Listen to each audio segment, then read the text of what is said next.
If you have just a few seconds, I'd like to say something before Columbia goes on with its programs. My name is Mary Ann Spitz, and I'm 14 years old. My mother has a defense job, so I do the marketing for our family. Every morning, Mother says to me, Mary Ann, be sure you buy the most for the least money. So lately, I've been buying all the Victory Food specials. These are marked with a red, white, and blue basket sign with a big red V. The reason I always look for this sign is, well, you've heard the old saying, an army travels on its stomach. I know Uncle Sam needs lots of food to feed our fighting men. An army that's going places has to have good things to eat. Now, steak fried rare with French fried potatoes is my favorite meal. But I'd rather have a soldier eat this dinner than eat it myself, if it will get this war over sooner. So, if you have friends or relatives in the armed forces, think twice before you buy the food they need. Look for the Victory specials and help win the war faster.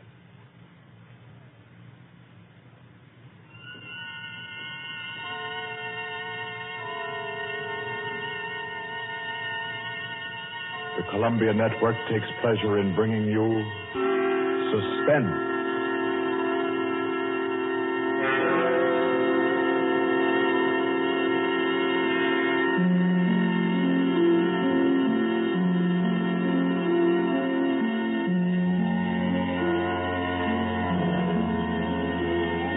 Suspense, Columbia's play theater of outstanding thrillers, produced and directed by William Spear and scored by Bernard Herrmann. The notable melodramas from fiction and stage and screen, from the world's great literature of entertaining excitement, presented each week to bring you to the edge of your chair, to keep you in suspense.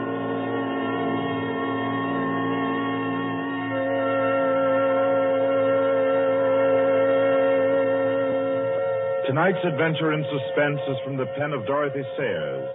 She called it The Cave of Ali Baba. Like the tale told by Scheherazade, a distinguished ancestress in the storytelling art, Miss Sayers' thriller deals with 40 thieves and with 2 magic words. For your uneasy listening, then, Suspense presents The Cave of Ali Baba.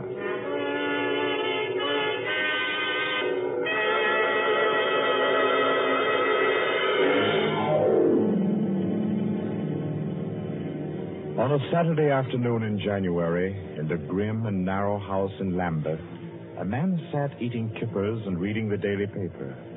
He was smallish and spare, with brown hair rather too regularly waved and a strong, brown, pointed beard. His double-breasted navy blue suit, his socks, tie, and handkerchief were all scrupulously matched, and his brown boots just a trifle too highly polished.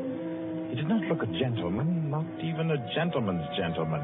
Yet there was something about his appearance which suggested that he was accustomed to the manner of life in good families. Superior butler, perhaps, yet not old enough to be retired.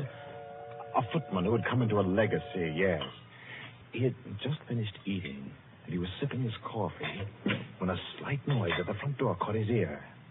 Swiftly, too swiftly for a quiet little man sitting eating kippers and reading his paper on a Saturday afternoon, he sprang up. He dashed through the small hallway and he flung the door open.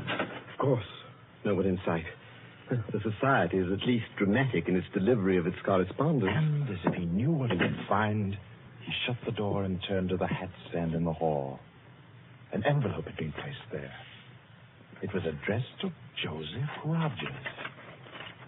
So Mr. Rogers opened the note. Number 21. An extraordinary general meeting will be held tonight at the house of number 1 at 11:30. You will be absent at your peril. The word is finality. Finality. Yes, I think so. The man called Joseph Rogers stood for a moment, studying the note. Then he strode to the rear of the house, to a tall safe built in the wall. Carefully, he manipulated a dial. He swung the safe door open, stepped inside into into a small strong room. He opened a drawer marked correspondence, placed the note inside, and then came out again. A moment to reset the lock for a new combination, and then he went back into the living room.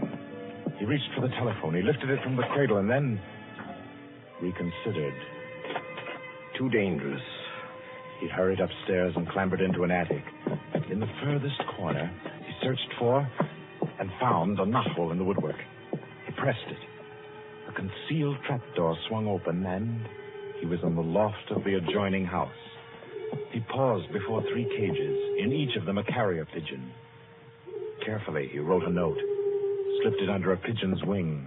There you are, my pretty. There, take it easy now. There you go. Lie straight. 4:30. I'll send another pigeon at 5 and the third at 6. I should have my answer by 9:30 at the latest. Oh, I forgot one thing, most important. Mr. Rogers moved through the trapdoor, back into the attic of his own house, and once again he stood before the tall safe built in the wall. He opened the door, stepped into the strong room, moved for a moment quietly in the dark, and then spoke gently. Now, be good, my sweetheart. I'm depending on you. Open sesame. Come on now, old thing. Open sesame. Open sesame. That's better. That's very much better.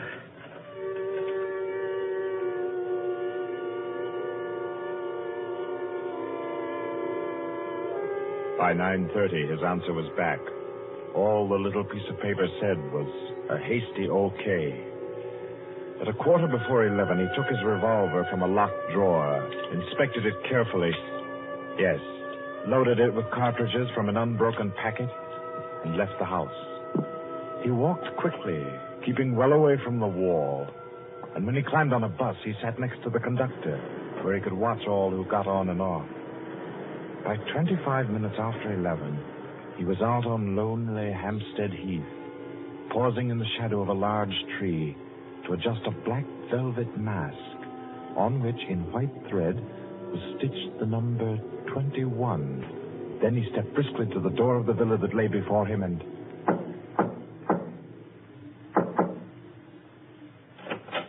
What is it? Finality. Come in. Go right on through. Number 1 will check you in. Right.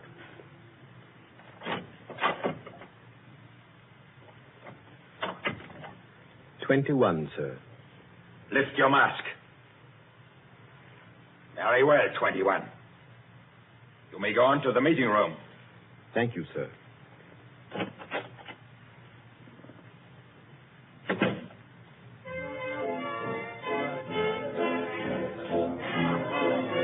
The room of the villa in which Mr. Rogers now stood was a large one, a brilliantly lighted room. There was a gramophone in one corner blaring out a jazz tune. To its rhythm, couples, masked men and women, were dancing. Some were in evening dress, some in tweeds and jumpers. In another corner of the room was the bar. Mr. Rogers went up to it and asked the masked man in charge for a double whiskey. He consumed it slowly, leaning on the bar. The room filled. Presently, someone moved across to the gramophone and stopped it. Mr. Rogers looked around. Number 1, the massive gentleman in evening dress who had checked him in, appeared on the threshold. A tall woman in black stood beside him.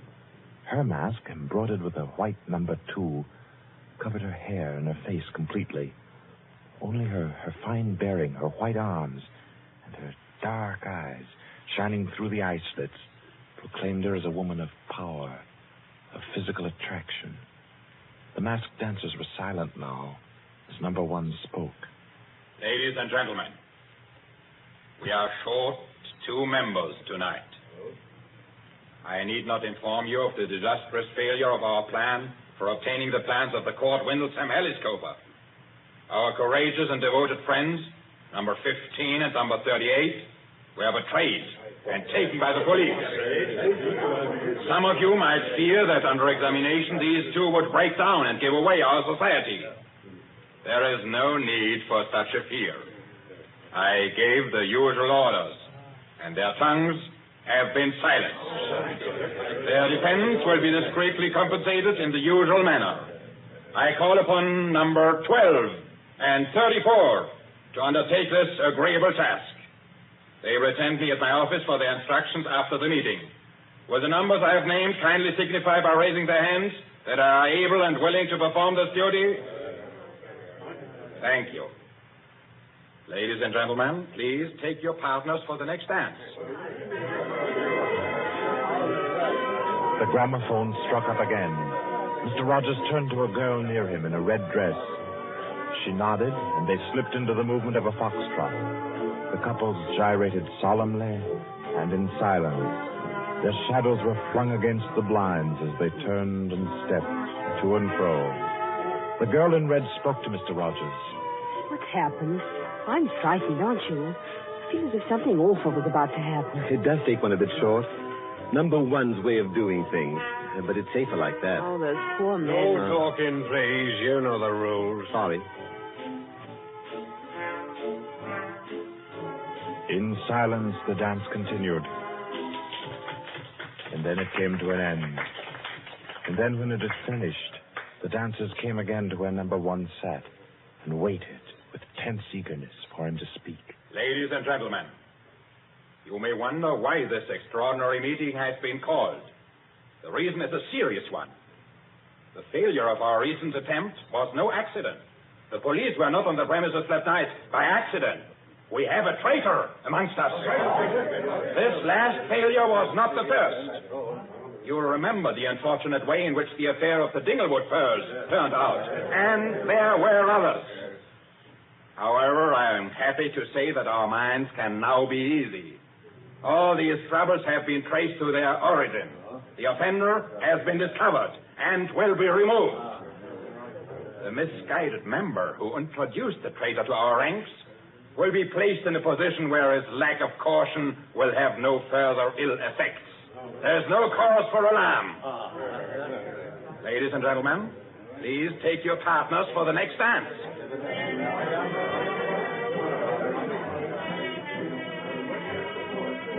Again, the gramophone took up its bizarre monotony, and the masked dancers glided and turned, and their movements were sharper, more staccato.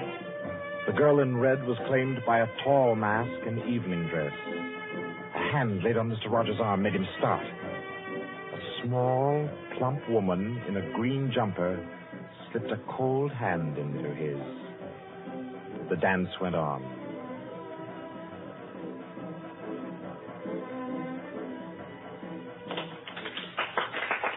When it stopped, everyone stood detached, stiffened in expectation. The endless interval was over. Number one raised his voice. Ladies and gentlemen, you will no doubt wish to be relieved of the questions on your mind. I will name the persons involved.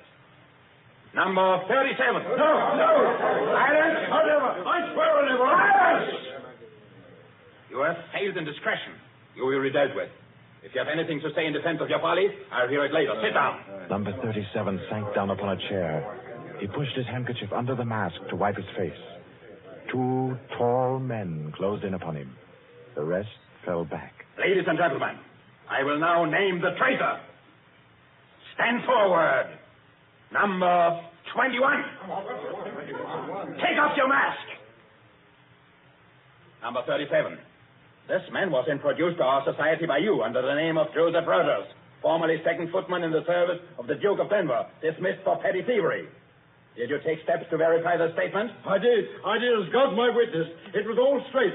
I had him identified by two of the servants. I asked all over about him. The story was true. I'll swear it was. Number 21. Your name has been given as Joseph Rogers. Is that your real name? Answer me. Is that your real name? No. What is your name? Peter Death Braddon Whimsy. Silence! My compliments, your lordship. We thought Lord Whimsy was dead. He was killed, so the paper said 2 winters ago, while shooting big game in Africa. He even left a will, proved at £500,000. To his mother, I believe, the Dowager Duchess of Denver. Lord Peter Wimsey, indeed. Well-known book collector, man about town, distinguished criminologist. Took an active part in the solution of several famous mysteries. Taking an active part, if you don't mind. So you deliberately led us to think you were dead and became Joseph Rogers to gain entrance to our society. What has become of the real Joseph Rogers? He died abroad. I took his place. And the end of your impersonation to uncover our society. Precisely. I see. The robbery of your own fete, upon which we congratulated ourselves, and which you helped to execute, was arranged. Obviously. The robbery of the Duchess, your mother, was arranged by you. It was. It was a very ugly tiara, no real loss to anybody with decent taste. The burglary of the Winthrop mansion, the theft of the necklace at Covent Garden, the others as well. You arranged them all. All. May I smoke, by the way? You may not. Numbers 15, 22, 39. You have watched the prisoner. Has he made any attempt to communicate with anybody? None. His letters and parcels have been opened. His telephone tapped and his movements followed. Even the water pipes in his house have been under observation for Morse code signals. You're certain? Absolutely. Then we may be sure that he has been alone in this adventure. Well, ladies and gentlemen, please take your... Very well. Take the prisoner away. And be sure you explain carefully to him first the manner of his death. I'm sure he'll enjoy it. Wait, at least you can let me die decently. Take him away. Stop, I have something to say, something to sell. We make no bargains with traitors. No, but listen. Do you think I haven't thought of this? I'm not a fool. I've left a letter. To whom? To the police. If I don't return tomorrow, it'll be opened. It's a bluff. The prisoner sent no letter. He's been strictly watched for months. I left the letter before I came to Lambeth. Then it can't contain no information of any value. Oh, but it does. The combination of my safe. It did? Has this man's safe been searched? Yes. What did it contain? No information of importance, sir. An outline of our organization, the name of the house, nothing that can't be altered and covered before morning. And did you investigate the inner compartment of the safe? Hear what he says, did you? He's trying to bluff. There is no inner compartment. I hate to contradict you, but I'm really afraid you must have overlooked it. And what did you say was in the compartment, if it does exist? The names of every member of this society with their addresses, photographs, and fingerprints. How did you say you'll contrive to get this information? By doing a little detective work on my own. But you've been watched. True, the fingerprints of my watches adorn the first page of the collection. That statement can be proved? Certainly. The name of number 40, for example... If you mention names here, you would certainly have no hope of mercy. Bring the prisoner to my office. Ladies and gentlemen, take your partners for the next dance.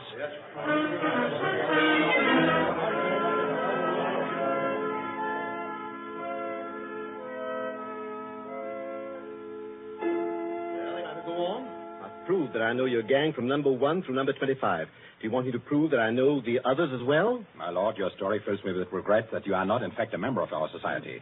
Wit, courage, and industry are valuable in an association like ours. I fear I cannot persuade you. No, I suppose not.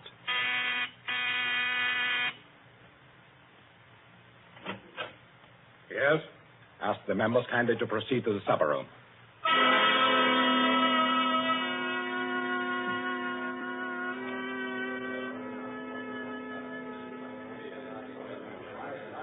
Ladies and gentlemen, I'll not conceal from you the seriousness of the situation.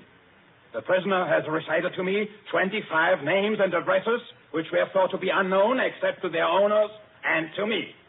There has been great carelessness. Fingerprints have been obtained. He showed me some photographs of them. He tells me that the book of names and addresses is to be found in the inner compartment of his safe, together with certain letters and papers stolen from the houses of members, and several objects with fingerprints. I believe he tells the truth. He offers the combination of the safe in exchange for a quick theft. I think his offer should be accepted. What is your opinion, ladies and gentlemen? The combination is known already. Fool! This man is Lord Peter Wimsey, a scientist of crime. Do you think he will have forgotten to change the combination? Oh, I say give him the promise. Time's getting short. You agreed? It's a bargain, Wimsey. What is the combination? The word of the combination is unreliability. And the inner door, the inner compartment. In anticipation of the visit of the police, the inner door is open. Good. Number 12 and 36. You will go to the prisoner's house and... Why should any more evidence? That's right. I agree.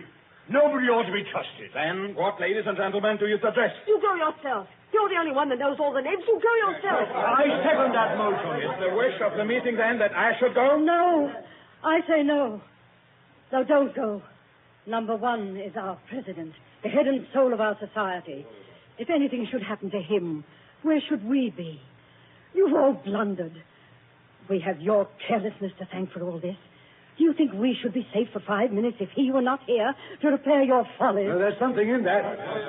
If you will pardon my suggesting it, the lady appears to be in a position peculiarly favorable for the reception of the President's confidences.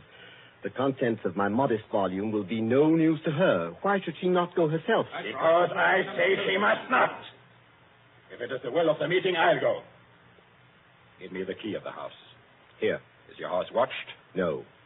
If I have not returned in 2 hours, act for the best to save yourselves. And do what you like with the prisoner.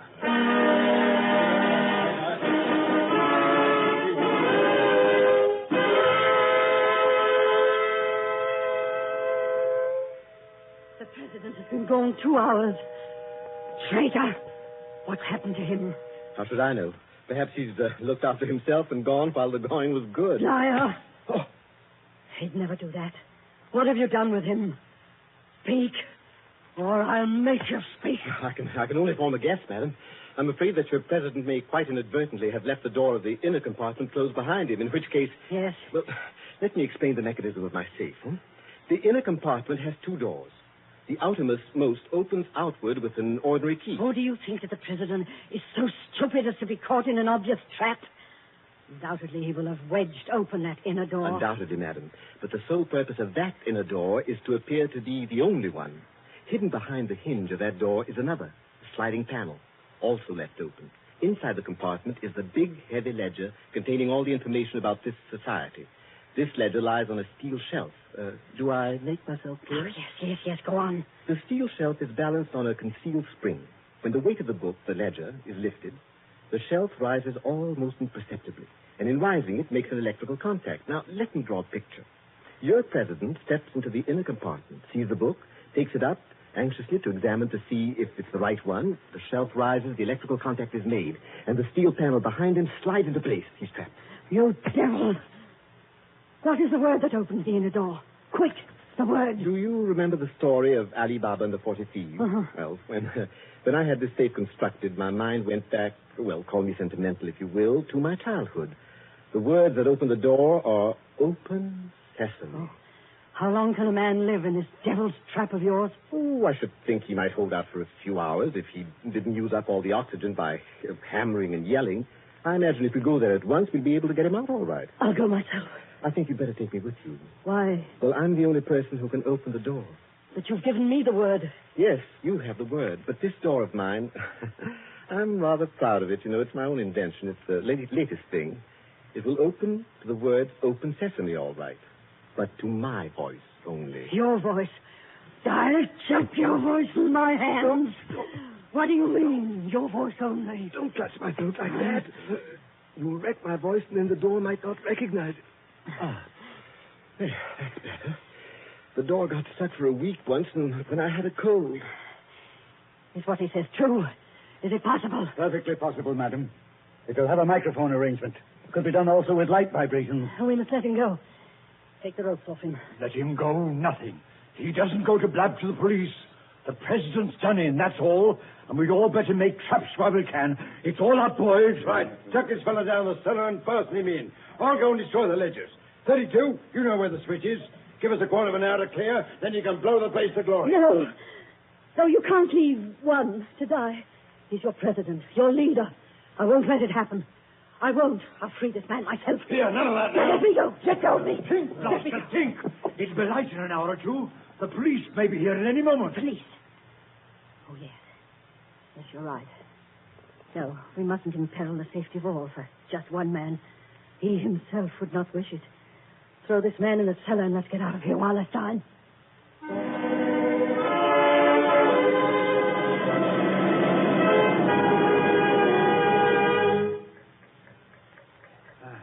Here. This is good enough. Leave him here. Right. Now, let's go. Hey, you chaps. Yeah? Should have got him. I say, it's lonesome down here in this cellar. You might at least leave the light on. Don't worry about the dark. They're taking you here as a time fuse for the bomb that's going to blow out this place. It's all set. You won't have long to wait. Not long.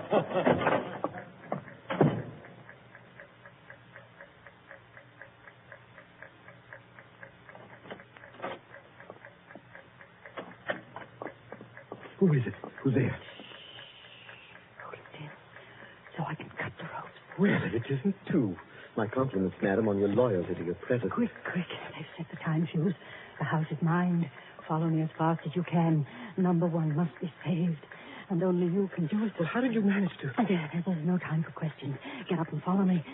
You will release him. You promise. I promise. But I warn you, madam, that this house is surrounded. When my safe door closed, it gave a signal to Scotland Yard. All the members of the society had taken. Never mind them.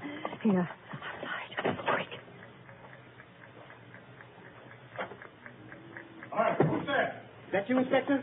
Get your fellows away, quick. The house is going up in a minute.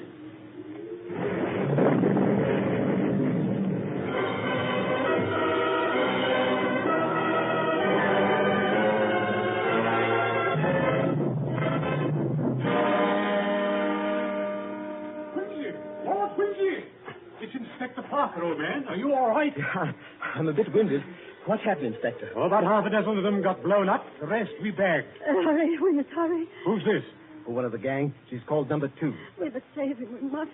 Golly, I clean forgot the gentleman in the safe. Parker, where's your car? It's down the lane. Send one of your men down to get it. Right. Johnson, bring that car here. Yes, sir. I've got the number 1 of the whole company. Quietly as stick shading at home. I promised we'd get back and save him. He's the bloke that we've been wanting. The man at the back of the Morrison case and the Hope Wilmington case and hundreds of others. Is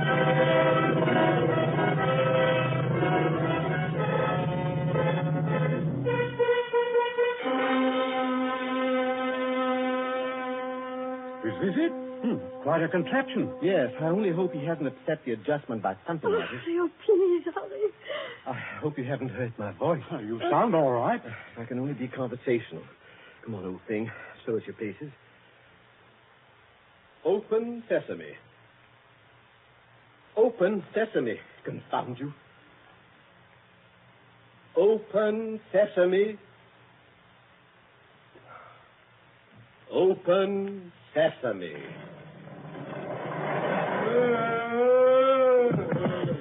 He's dead. Let me see.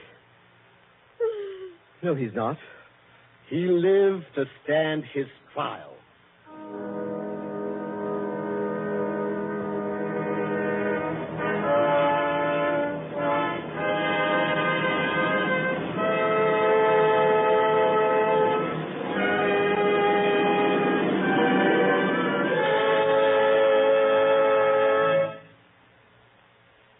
And so, all's right with the world, as it always is when Lord Peter Wimsey is involved. The Cave of Ali Baba by Dorothy Sayers is the story which gave us tonight's Suspense. Suspense is produced by William Spear. Our guest director for this evening was Robert Louis Sheehan.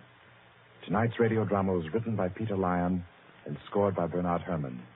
Romney Brent was Peter Wimsey, William Moulton played number 1, and Ira Gerald, the lady in the case. Others in the cast were Kathleen Cordell, Victor Beecroft, Roland Bottomley, J.W. Austin, William Podmore, Ian Martin, and William Moulton. Next Wednesday, Suspense will not be heard because of a special all-star Hollywood broadcast which Paramount Pictures will present.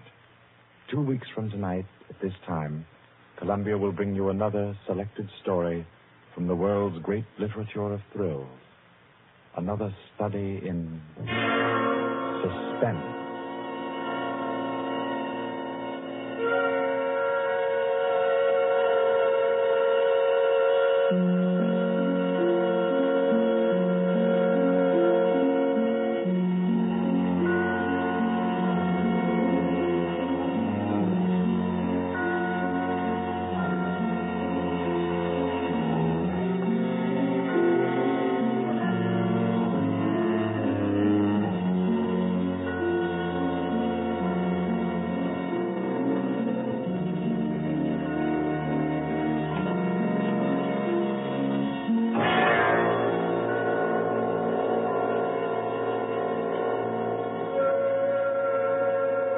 This is Barry Kroger, and this is the Columbia Broadcasting System.